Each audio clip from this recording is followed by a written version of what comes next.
live, and I'm attempting to go live on Facebook and Instagram at the same time. So let's see how that works. I'm answering some Q&A questions today that I have received from my email subscribers. So because I'm looking at Facebook and Instagram, I may sometimes not look at you. And I'm also looking at the questions behind me. I've set up some fancy technology today. So I've got a question from Denise, and she has asked me if I see a cause and effect relationship between histamine intolerance and endometriosis. So endometriosis can have a effect of causing adhesions in the bowel for some people, because endometriosis is when the endometrial lining of the uterus is instead growing outside of the uterus. So if someone has endometriosis, this can be a complicating factor for gut health because it can cause adhesions or scar tissue in the bowel, and this can lead to other issues such as histamine intolerance, because histamine intolerance can be created or become a problem due to problems in our gut. So hi everyone who's joining. So if you have endometriosis, then yes, there's more likely to be an issue with the gut microbiome, and therefore possibly SIBO, SIFO, gut dysbiosis, leaky gut, constipation and slow motility, and all of the kinds of issues that we see that can cause a problem in the gut microbes, and this can cause histamine intolerance. So as we know, histamine intolerance is not an intolerance of food, it's an excess of histamine in the body. And this excess of histamine in the body is often created by an issue that's underlying in the body. So often it is a gut-related issue, most of the time, because 70% of our immune system resides in our gut. And also, if we have leaky gut, that also irritates our immune system and our mast cells, and they produce histamine. So, as well as that, with endometriosis, there can also be really cool research that is starting to come out, issues in the vaginal microbiome. And so it is thought that the vaginal microbiome could be a contributor to endometriosis. So, as well with endometriosis, we can often see hormone issues. So if we, for example, are having more estrogen and less progesterone, we can have a problem with histamine and estrogen all needing to be detoxed by the liver at the same time. And of course, this means that our liver basically gets backed up. So you've got the histamine truck and you've got the estrogen bus, and they're all going down the same highway and there's a traffic jam. Increases histamine symptoms then, because the histamine is not actually being detoxed in the body. Also, there are receptors for estrogen that mimic histamine as well in the brain. So we also see more symptoms then related to PMS, and people who have endometriosis often have worse cycles as well as the pain. So there's all sorts of connections there. There's also a cause and effect relationship to do with our nervous system and stress as well, in relation to endometriosis and histamine intolerance, because we're more likely to have microbial imbalance if we have that stress connection as well. So that's one of the questions that I received in my emails from Denise. I'll get on to another one. I've got one here from Kate, who has asked Following antibiotics last year, she started taking some probiotics and some vitamins and supplements, but now she has an itch all over the body. So could it be histamine related? Yes, it could. So histamine is a chemical that produces that itch. Now, the cause, what's the actual cause of the histamine being high is something that we need to find out.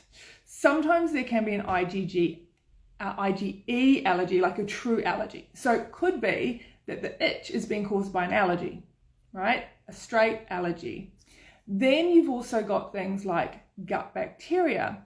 If we are having some post-antibiotic issue with bacterial imbalance, that can cause more likely histamine intolerance, right? Because when we have antibiotics, it kills off all of the bacteria, including the good bacteria, and then afterwards it allows the bad bacteria to overgrow.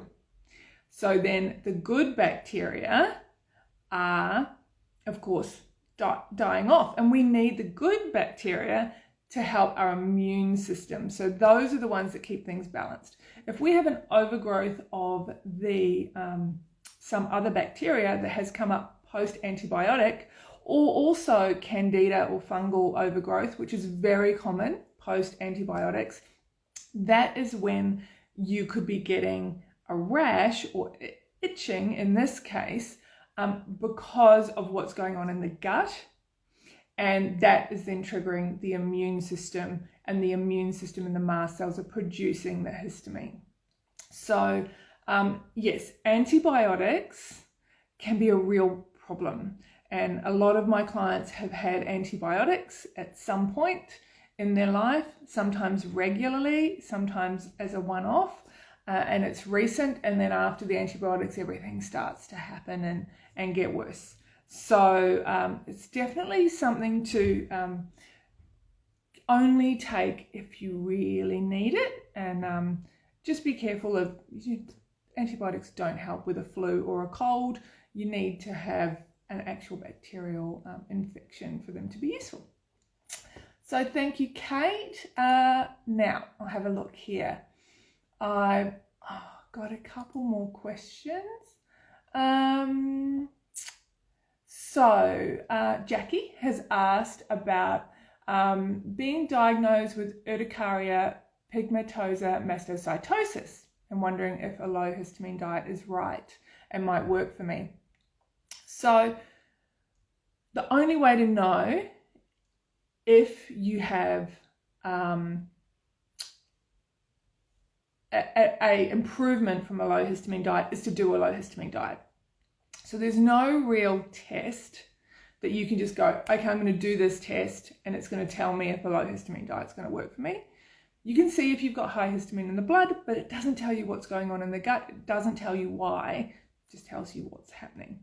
It's just as quick and easy and cheaper to just do a low histamine diet for a few weeks, see where you're at, and see if it helps. Usually after 4 weeks, you can tell if it's helping you a little bit. When we're looking at something like hives, general urticaria and hives, the low histamine diet can help, but I often find, the diet by itself isn't enough. We always have to work on what's the cause, what's the underlying root cause, what's going on in the gut, why is this happening, right? The low histamine diet is great, but it's just a symptom reliever. It's not a solution. Some people, you can do it for a few weeks, couple of months, and then your gut sorts itself out and you're back on track. Most people need help with the gut.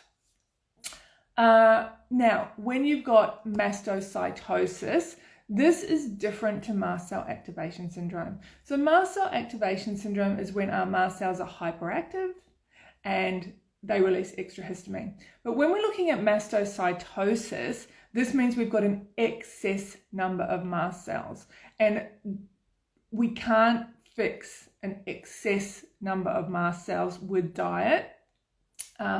And it's not the gut alone. However, we can improve the trigger happy nature of our mast cells by working on our diet, our gut, and our nervous system. And the really, really, really, really important thing is the brain and the nervous system. Our trigger happy mast cells react and respond to stress, to what we think and what we do, and how we act in response to our symptoms, to food, and to stresses in our environment. So it's really important to work on all of those factors. So when we're looking at something like the urticaria pigmentosa mastocytosis, it's more complex than mast cell activation syndrome. However, it does not mean you cannot improve your situation. So you can start with a low histamine diet for 4 weeks. I sell a 4-week meal plan that it's gluten-free, dairy-free, low histamine, and that's a really good starting point for anyone who's wondering if they have histamine intolerance. Somebody here has popped a little question in as well, and I'm just reading that. Are there any resources I recommend for endometriosis? No, I don't specifically have anything. Laura Bryden's written a good book on hormones and periods, although I'm not sure if she specifically has a lot of information on endometriosis. But that, depending on the age as well, she's got 2 books, one on women's hormones and one on perimenopause and menopause. And I'm pretty sure there's a little bit of information on there. So her books are really, really good. And somebody else here said they've just been prescribed an antibiotic for SIBO, already being treated with Xolair and antihistamines. Will antibiotics for SIBO make things worse? So antibiotics for SIBO are interesting. So if you have SIBO, there are 3 different core types of SIBO that we have identified: hydrogen, methane, and hydrogen sulfide. Now, usually people use rifaximin. Sometimes they use triple therapy, so they use vancomycin, rifaximin, and another one. And it can go one of 2 ways. From what I understand and what I've seen, rifaximin doesn't work as well for methane type of SIBO because that's archaea. It's not actually a bacteria. It's slightly different. And for some people, they use the antibiotics for SIBO and it clears the SIBO and they feel great. But the really important thing is afterwards, you need to make sure you're restoring the gut microbiome and supporting it. Rifaximin is actually pretty good. It is it can be a prebiotic in some cases for good bacteria, but it really depends on the case. Like, it's hard for your case to say exactly what's going on, whether it'll make it worse or better. I have other clients who've come to me and they've done many antibiotic treatments for SIBO and they've gotten worse. So everybody's different. Everyone responds differently to the different treatments for SIBO. I find in my practice that focusing purely on SIBO is not enough. A lot of people, they get treatment for SIBO, but it relapses, it comes back. You're not working on the root cause, because there's SIBO and then there's the root cause of the SIBO. Why is the SIBO there? What's going on with the nervous system? What's going on with the gut motility? Why have we got mast cell activation syndrome? Why are the mast cells being overactive? And again, what's going on with the nervous system? So we've got to look back under and under and under each layer and figure out why. You can see when I was 2 years old, I annoyed my mother with asking why all the time. So, oh, thank you. I'm glad you like the food list. I have a free food guide for anyone who wants to get started on a low histamine diet. You can grab that from the link in my bio. And if you're in the Facebook group, there's a link there as well. Now, I've got another question. Laura she has a child with long COVID, 20 months in after long COVID, very tiny diet, and she's asking about how to start to remove high histamine foods. So, okay, if somebody has literally 3 foods that they're eating, I do not recommend removing any more foods.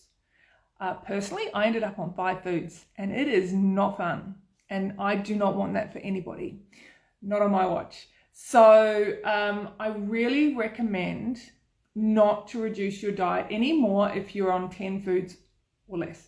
Just don't do it. So, you know, for your child without the appetite, on the small diet, it's really probably more important at this point, particularly if he's lost a lot of weight, is actually working on that nervous system, because long-term chronic inflammation and post-viral syndrome is very strongly related to our brain, and how our brain starts to change and process information, and how our nervous system is functioning and working and communicating to our immune system. So always comes back to the brain and the nervous system and how important it is. So I'm wishing you lots of luck, Laura, with that. And if you need help, we can help. We do help with children, not so often, mostly adults, but definitely can help. I've got here, is it true a surge of glutamate can cause high histamine? I would imagine if your mast cells are reacting to glutamate, then that is possible, yes. Some people have a problem with just glutamate foods like MSG and natural foods containing glutamate. That's usually also, it leads back to problems in the gut. So yes, possible. Definitely possible. Okay, let's see if we can get through one more question before I have to go. Samantha has asked me about problems she's got with her sinus. She's been struggling for as long as she can remember, still got problems with the sinus and the brain fog, working on the gut for the last couple of years. And yes, okay, histamine intolerance might be the missing piece. So one of the things to understand about histamine intolerance is a symptom. Histamine intolerance is not a cause, but it is a symptom. So if we have been having a problem with the sinus and brain fog, then yes, you know, histamine is connected to those kinds of things. And histamine intolerance may well be, like, it's very easy for people to go on a gut journey that involves bone broth and fermented foods, and then they find, no, actually that's causing a problem. They need to go the other way and reduce histamines. And you can reduce them, and you may find that the sinus symptoms improve and the brain fog improves.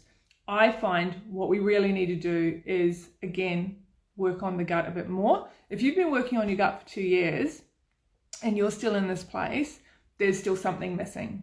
Now, sometimes when I see sinus and brain fog that won't lift, I often connect that back to either mold or candida, or other environmental toxins that can be happening, because we should be able to get the gut to shift within that period of time. The other thing, of course, as always, is the nervous system and brain and stress component is maybe not being addressed.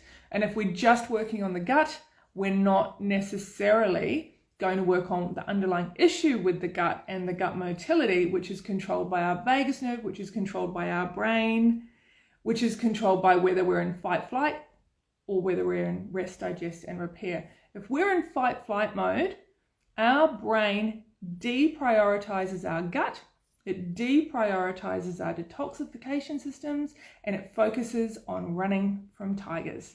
And that tiger may just be your boss, or it may just be a meeting you're late for. It may not be a big stress, or it may just be being sick, which is a big stress in itself. Okay, I've got a little question here. Reduced diet affects my hair, especially excluding bread. Are there any good substitutes?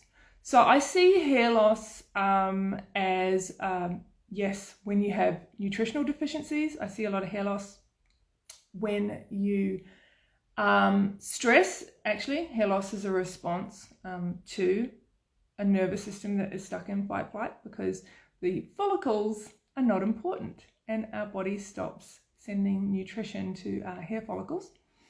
And the reduced diet, it may well be for you that you're not getting enough nutrients. You're probably not getting enough vegetables, really. It's probably not bread so much as vegetables.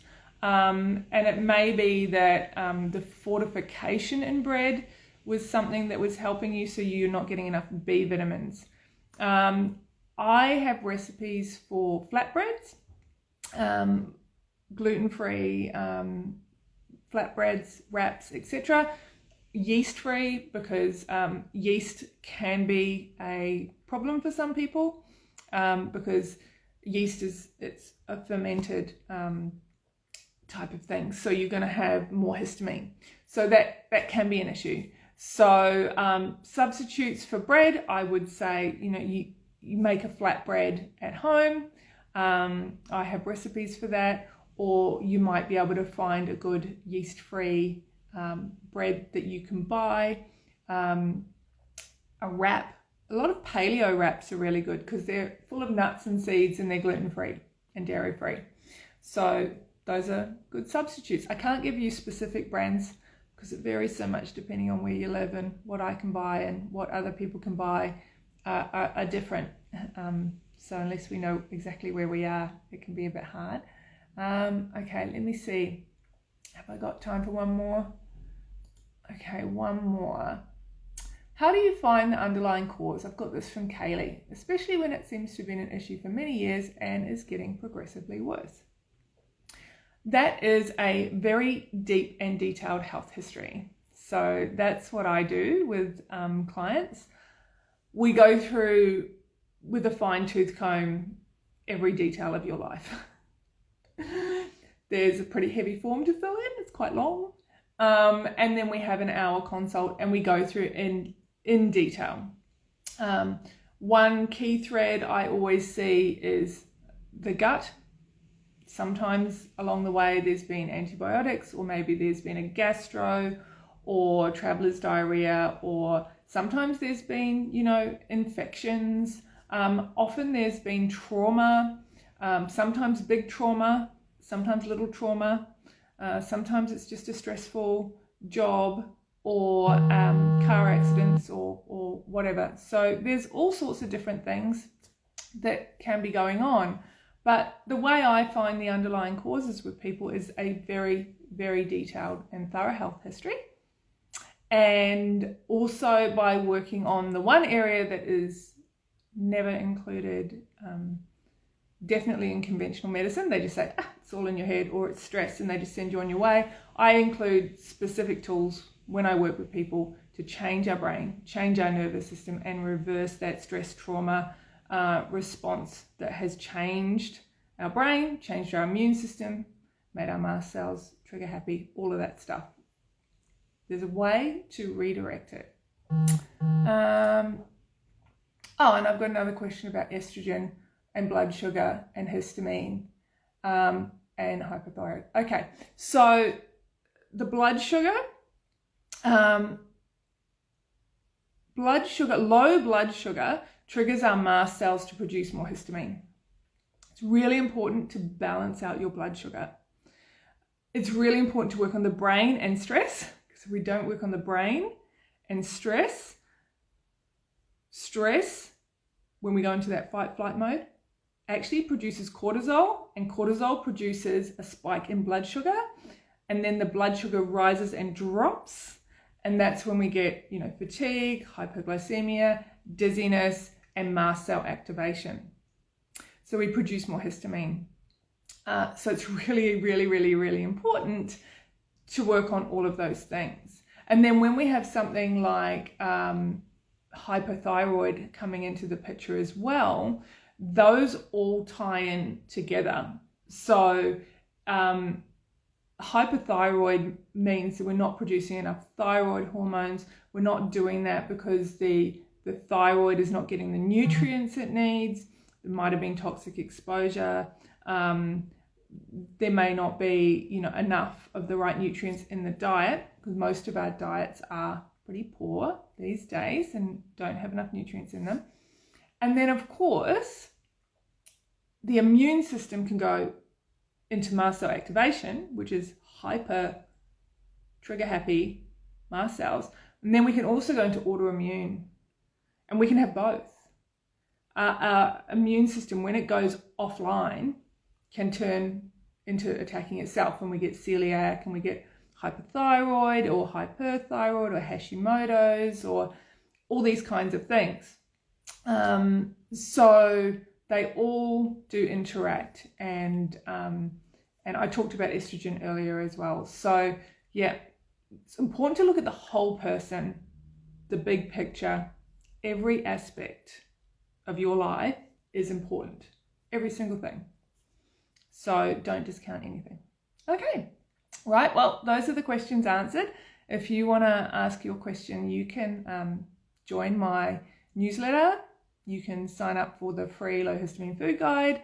You will get an opportunity to send me an email and ask a question for socials. And I answer them on here when I get a couple, and I come on and do them. So, bye everyone. And I'm running a free masterclass next week. So if you want to find out more about how I figure out those root causes, my 5-step plan that I use to figure out what is going on with histamine intolerance and address it, and learn what might be the problem for you, and learn more about histamine intolerance, mast cell activation, and the kinds of things that are driving it, you can join my free masterclass. So it's this Tuesday coming, and you can register either from the link in my bio.